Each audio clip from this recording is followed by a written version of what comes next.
Mayroong isang matinding revelasyon tungkol po kay Tatay Digong. Pinag-uusapan po ngayon ito sa social media.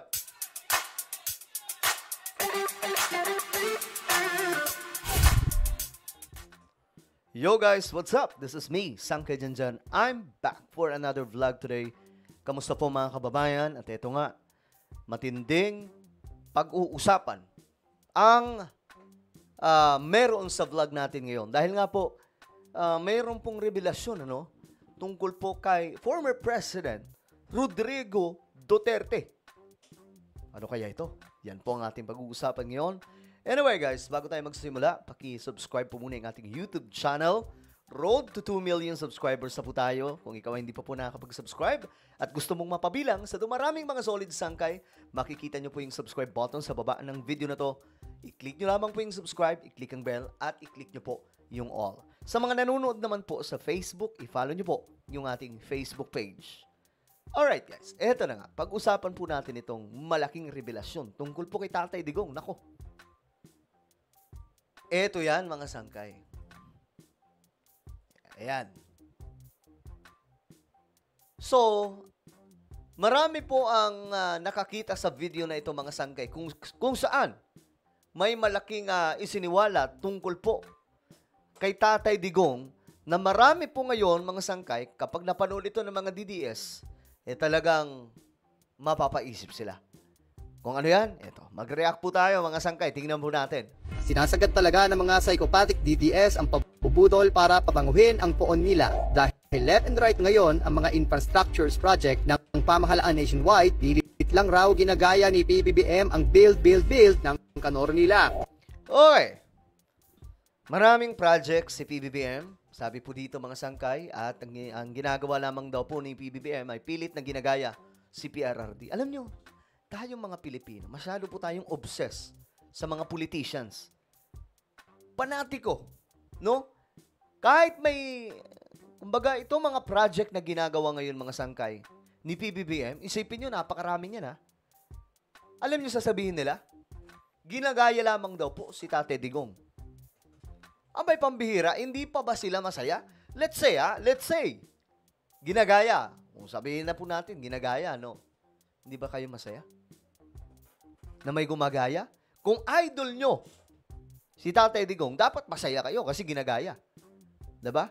Pero mga sangkay, may isa pong tao na pinaka-main character kung bakit itong nation building nangyayari until now sa panahon ni PBBM. Wala pong iba, kundi si Ferdinand E. Marcos. Ipinagmamalaki ng mga DDS chef na record-breaking kuno ang pamumuno ni Digong sa larangang ito. Talaga nga ba? Well, narito ang ilang established truth hingil sa build scam ni Digong. Ayan na, mga sangkay. Scam daw po itong build. Well, ako mga sangkay, na-appreciate ko naman yung nagawa ni former President Rodrigo Duterte. Hindi po ako yung tipong katulad sa iba na talagang nasobrahan po, kinain na po ng sistema. Diba? Kinain na po ng sistema ng politika. Panatiko. Ako mga sangkay, di po ako panatiko eh. Kita nyo naman. Nung si Tatay Digong ang nakaupo, sinuportahan natin. Diba? Nung si PBBM na ang nakaupo, sinuportahan po natin. Kasi hindi po tayo panatiko. Kung panatiko ako, sasabihin ko na, hindi, wag na si BBM, si Sara na lang. BBM resign. Hindi pa ako panatiko, sorry ha. Hindi ko po kayang sakyan yung pagiging panatiko. So, wag nyo akong itutulad sa iba, mga sangkay. Halimbawa na lang, isang Marcos. Sasabihin na ng iba na ako, pro-BBM ako. Pero alam nyo, kung panatiko ako, sasabihin ko na kahit sinong maupong Marcos, iboboto ko. Ako hindi ganon. Kung sa tingin ko lang, halimbawa, si Sandro Marcos, matalino. Sobrang talino, nakita ko na, may malaking potensyal ito. Iboboto natin. Ganon. Pero kung isang Marcos, wala man lang katali-talino, tatakbo bilang isang, anong tatakbuhan niya, mga sangkay sa national, hindi natin susuportahan. Bakit ka susuporta kung wala namang alam? Tama. Ganon ang hindi panatiko. Kaso nga lang, may mga DDS po talaga. Alam niyo sabi nila, nakikita ko sa comment section, hanggat may DDS, hanggat may Duterte, Duterte lamang iboboto nila. Anak ng toko yan. Anong klaseng pag-iisip yan? Kaso may Vico Soto ngayon na bumabango yung pangalan. So, papaano yan? Tuloy natin. As expected, nothing but hot air dahil out of 119 proposed projects, tumataginting na 12 lang pala ang natapos sa mga ito. Okay guys, ayan po ha. Legit po yan. I-search nyo na lang sa Google. Kahit ako nagulat dito mga sangkay. Ayon po dito, yung mga, sa dami ng, sabi dito, 119 projects in total. Mga flagship projects po ito ni former President Rodrigo Duterte. Alam niyo ano, ilan lang yung natapos? 12 projects. Pwede nyo po yan hanapin sa Google. Mga sangkay, madali lamang po yan makita mga sangkay.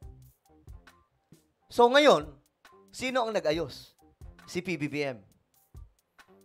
Yung ibang mga proyekto, mga sangkay, na sa tingin ni PBBM may problema, pinalitan niya. At sarili na po niya itong legasiya, mga sangkay, ngayon. Pero itong subway, hindi po yan kay Tatay Digong. Si Tatay Digong ang naunang nagpatayo. Pero ang nagplano niyan, ang nagdrawing yan, ang nag-isip niyan, walang iba, kundi ang pinakamatalino naging presidente ng bansang ito, si Apo Lakay, Ferdinand T. Marcos. Isipin nyo, 119 projects. Mga malalaking proyekto ito ni former President Rodrigo Duterte. 12 lamang daw po ang nakumpleto. Bakit mga sangkay? Ang tingin ko lang dyan, kaya mabagal. Kasi nga po, walang maayos sa sistema. Itong si BBM kasi, iba to mag-isip eh. Sistema po talaga yung inaayos bago mag-proceed ang isang project. Kita nyo yung 20 pesos na bigas, hindi po yun nangyari ng agaran. Kasi kung nangyari po yun ng agaran, ng pagkaupo niya, saglit lang po yun. O kita nyo ngayon, ang tig 20 pesos sa bigas, hanggang kailan yun? Hanggang matapos ang kanyang administrasyon. At sa kabila ng 51 billion pesos na binaraso ni Canor para sa anak na si Pulong, mistulang multulam ang sinasabi nitong flood control projects dahil walay talaga. But we ain't seen nothing yet of their evil deeds. Dahil halos lahat ng higit sa 11,000 flood control projects, mismo ng rehimen ni Digong puro substandard kaya mga walang silbi. Okay. Mga substandard. Mga flood control daw po, mga substandard ni former President Rodrigo Duterte. Alam nyo, ilang peraso? 11,000 na mga flood control project. Ganyang kadami. Ang mga tulay at kalsada naman, under Digong's build, lalo na sa probinsya, kundi malapalahib sa nipis, totally walang mga bakal, kaya super ampaw at dupo. Konting ulan at hangin ay nasisira agad. Bunga rin kasi yan ng pagkabusabos nito sa China, kaya pulos taga Beijing ang kontrasista nito. Yan po ang katotohanan sa record, breaking kunong achievement ng Hari ng Kadiliman at Grabe naman yung Hari ng Kadiliman. At kasamaan, pati sa impyerno, ng utang ng halos 7 trilyong pesos. Grabe naman yung vlog na to. At less than 1 billion lang ang ginastos sa pandemic at halos lahat ng build projects ay loans naman sa China at Japan. Yun nga sinasabi ko mga sangkay. 'Di ba sabi nila, kaya daw, kasi si PRRD, napakalaki po talaga ng utang. Pero mo, combine na po yan mga sangkay, no? Kay Pinoy at kay PRRD. Pagdating ng September ng 2022, pumalo na po sa 13.70 something trillion ang utang ng bansa po natin.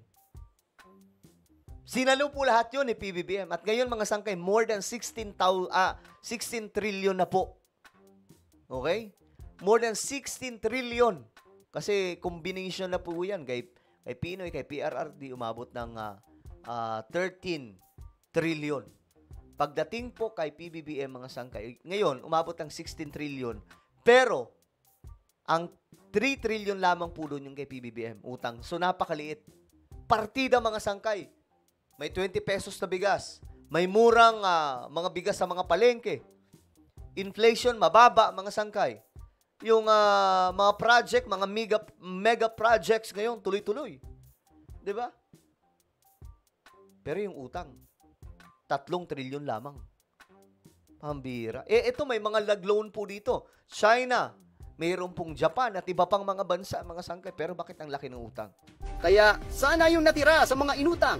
Kaya magtataka pa ba kayo kung bakit nagpapagarapal ng ganyan sina Sara Lustay, Pato, Robin Hood, Junggoy, Bungo, Aymahi, Esquepecho, at iba pa? Grabe naman yung vlog na to. Parang banat talaga kung banat. Well, ano po ang inyong opinion, guys? Comment down below. Meron po tayong YouTube channel, Sangkay Revelation. Hanapin nyo po yan ngayon dito sa YouTube.